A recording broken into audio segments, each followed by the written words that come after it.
আসসালামু আলাইকুম। আশা করছি আপনারা প্রত্যেকে ভালো আছেন, সুস্থ আছেন, আমিও ভালো আছি। আমি আজকে আসছি সিমেন্ট নিয়ে বিভিন্ন তথ্য আপনাদের সাথে কথা বলবো তাই। আপনাদের বিগত কয়েকদিনের অনেকের সিমেন্ট নিয়ে অনেক প্রশ্ন ছিল। এই প্রশ্নগুলো আমি বলি, এরপর আমি আপনাদেরকে প্রতিটা প্রশ্নের আমি আপনাদেরকে উত্তর দিচ্ছি। প্রথম প্রশ্ন ছিল, ভাই কোন কোম্পানির বীজ দিলে ভালো হবে বা এআই করলে ভালো হবে? আর ২ নম্বর কোশ্চেন ছিল, ভাই বিভিন্ন জায়গায় সিমেন্টের দাম বিভিন্ন। একজন নিচ্ছে ৫০০ টাকা, একজন ৬০০ টাকা, একজন ৭০০ টাকা, ব্রাহ্মার প্রায় ২,০০০ টাকা, ২,৫০০ বা ১,৫০০। ভাই এটার পিছনে কারণ কি? ৩ নম্বর কথা ছিল, ভাই আমাকে যে সিমেন্টটা দিল এটা কত পার্সেন্ট আমি কিভাবে বুঝবো? চতুর্থ নম্বর যে কোশ্চেনটা ছিল, ভাই আমাকে যে সিমেন্টটা দিল এটার মেয়াদ উত্তীর্ণ হয়েছে কিনা আমি তো বুঝতে পারতেছি না। ৫ নম্বর, ভাই এদের মধ্যে কোন সিমেন্টটা তুলনামূলক সেরা, আপনি কোনটা প্রিফার করবেন? এই কোশ্চেনগুলোর উত্তর অনেকে চেয়েছেন, আমি আপনাদেরকে কোশ্চেনগুলোর উত্তর দেওয়ার চেষ্টা করি। প্রথমে আমি বলি, বাংলাদেশে সরকারি এবং বেসরকারি উভয় উদ্যোগেই কিন্তু সিমেন্ট তৈরি করা হয়। প্রতি বছর প্রায় ১.৫ কোটি গরুর এআই পদ্ধতিতে কিন্তু আমরা ইনসেমিনেশন করি বা প্রেগনেন্ট করার ট্রাই করি। অনেকে হয়, অনেকে হয় না। হ্যাঁ, পার্সেন্টেজটা ৬০ থেকে ৭০% বা ক্ষেত্র বিশেষে কিন্তু আরও কম হতে পারে। এর ভিতর সরকারি যে প্রতিষ্ঠান আছে, DLS, department of livestock services, এটা ৩০ থেকে ৩৫% গোটাল বাংলাদেশের যে ফ্রোজেন যে সিমেন্টটা সাপ্লাই দেয় এরাই দেয়।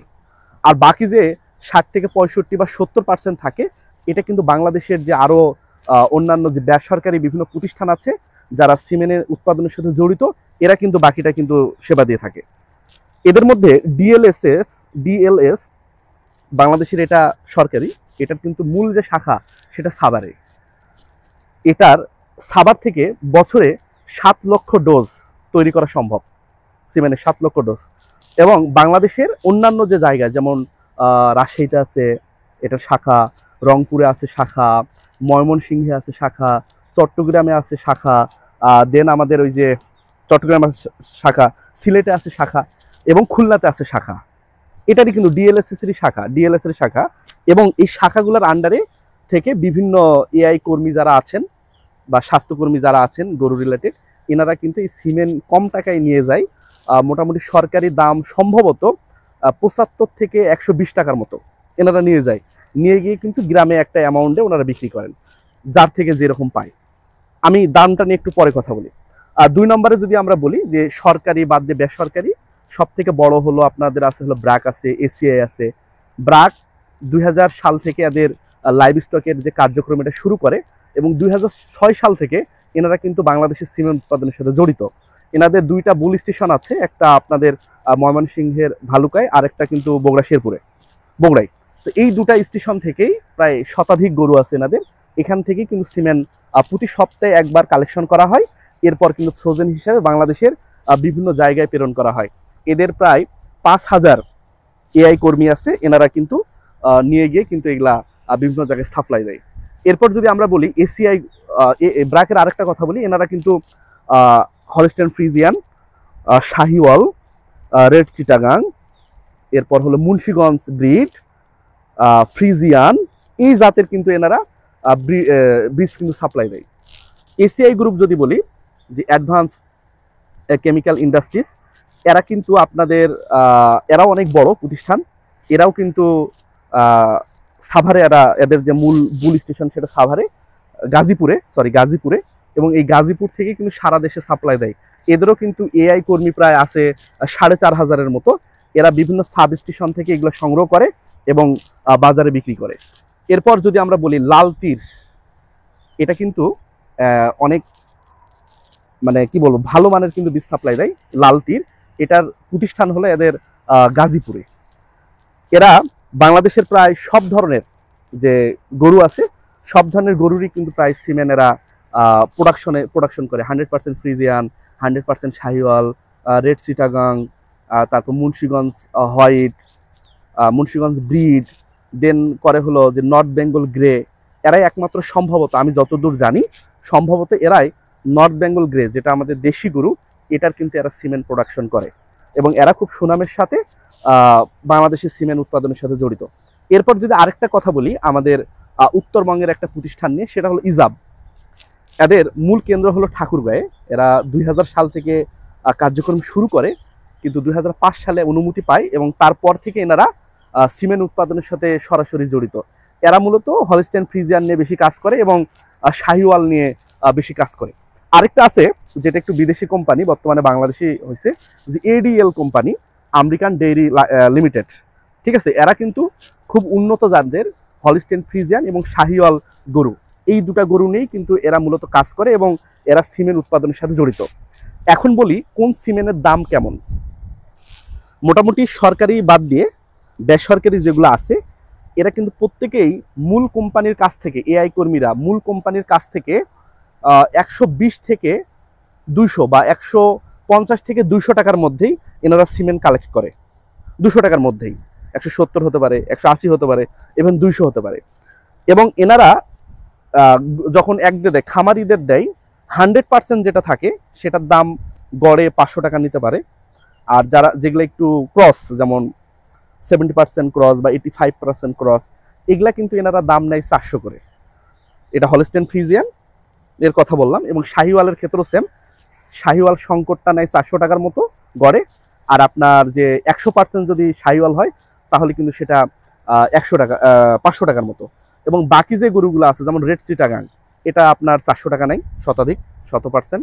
বা আপনাদের এই যে মুন্সিগঞ্জ ব্রিড, এটাও 400 টাকা নেই শতভাগ। আপনাদের যে আরেকটা আছে নর্থ বেঙ্গল গ্রে, শতভাগ, এটাও কিন্তু 400 টাকা নেই। এখন অনেকে বলে থাকেন, ভাই আমি আমাদের সিমেন্টের দাম বেশি নিচ্ছে, এটার কারণ কি? এটার একটা কারণ আছে কি, যে ওনাদের কিলোমিটার ভাগ করা থাকে, যে বাসা থেকে যদি 1, 2, 3, 4 কিলোর মধ্যে হয় তাহলে ওনারা এই দামের বেশি মূলত নেয় না। কিন্তু খুব দূরে যদি হয়, ধরেন আপনার গ্রামে একজন এআই কর্মীও নাই, বা আপনার পাশের গ্রামেও নাই, অনেক দূর থেকে, প্রায় 10-15 কিলো দূর থেকে এআই দিতে আসতেছে, সেক্ষেত্রে কিন্তু ওনাদের একটা যাতায়াত খরচ বাবদ হয়তোবা অতিরিক্ত 100 বা 150 টাকা আপনাদের থেকে নিতে পারে, এর বেশি না। আপনারা এর বেশি কোনো কর্মী ওনাদেরকে দিবেন না। আর কিভাবে বুঝবেন যে এটা কত পার্সেন্ট ফ্রিজিয়ান না কত পার্সেন্ট শাহিওয়াল দিচ্ছে? ওরা যে স্ট্রোটা দেয়, লাঠিটা থাকে, কাঠিটা থাকে, ওই কাঠিটা যখন ওরা বের করবে, আপনি দেখবেন ওর গায়ে লেখা আছে 100% এসএফ শাহিওয়াল, কিংবা 100% এসএফ হলস্টাইন ফ্রিজিয়ান, বা 100% শাহিওয়াল, কিংবা 100% নর্থ বেঙ্গল গ্রে, এগুলো কিন্তু সুন্দর করে লেখা থাকে। তো ওই স্ট্রোটা দেখলে আপনারা বুঝতে পারবেন যে আপনাদেরকে কত পার্সেন্ট সিমেন্ট দিচ্ছে। ওই কাঠিতে ভুল হওয়ার কোনো চান্স নাই, কারণ ওটা ওনারা বানায় না, ওটা বানায় হলো কোম্পানিরা। আর কোম্পানিরা এত বড় ভুল কোনোদিন করবে না, ইচ্ছাকৃতভাবে করার কোনো চান্স নাই। আরেকটা কথা আপনাদের বলা দরকার, যে ভাই এই যে ব্রাহ্মা বীজ, এই ব্রাহ্মা গরুর বীজটা আমরা কোথা থেকে পাবো? তবে আমি তো আপনাদেরকে বলি, এটা যেহেতু বাংলাদেশে বৈধ না, সেহেতু এটা নিয়ে খুব বেশি কোনো কোম্পানি কাজ করেনি সরাসরি, এবং আমিও খুব বেশি কথা বলবো না। তবে আমার অনেক পরিচিত এআই যারা কর্মী আছেন, বিভিন্ন দরকারে বিভিন্ন সময় এনারা আমাকে কল দেয়, পরামর্শ নেয়। তো এনাদের থেকে আমি অনেক সময় শুনেছি যে অনেক এআই কর্মীর কাছেই এটা পাওয়া যায়, যে 100% ব্রাহ্মা বীজ পাওয়া যায়। অনেকে অবৈধভাবে রাখে বা যে কোনোভাবে ওনারা কালেকশন করে, আমি জানি না কোথা থেকে করে। তবে এই বীজগুলোর দাম ওরা যার থেকে যেমন পায় নাই, কারো থেকে 1000 নিতে পারে, কারো থেকে 1500 নিতে পারে, কারো থেকে 2000 নিতে পারে। মানে এটা নির্ভর করে আপনার সাথে ওই এআই কর্মীর সম্পর্ক কেমন সেটার উপর। সম্পর্ক যত ভালো বা পরিচিত আপনার ওই এআই কর্মী, তত কম আপনার থেকে কিন্তু টাকা নেবে। তো আশা করছি আপনারা বুঝছেন। আর লাস্ট একটা কথা বলি, আমার কাছে কোন কোম্পানির বীজ সেরা, আসলে আমি এটা নিয়ে কোনো মন্তব্য করব না। 100% যেগুলো 100% সেগুলো সবই ভালো, প্রায় 19-20 হতে পারে সর্বোচ্চ, কিন্তু সবগুলা থেকে আপনারা সমান পরিমাণ সেবাটা পাবেন।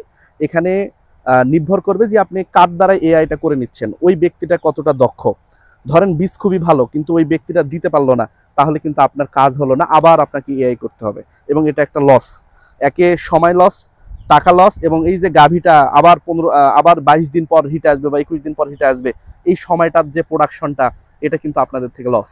তো যে কোম্পানিরই হোক 100% বীজ নেবেন, তাহলে সবই প্রায় এক। এবং মনে রাখবেন যে এআই কর্মীটা দ্বারা আপনারা এটা করাচ্ছেন, সেই ব্যক্তি ভালো পারে কি পারে না।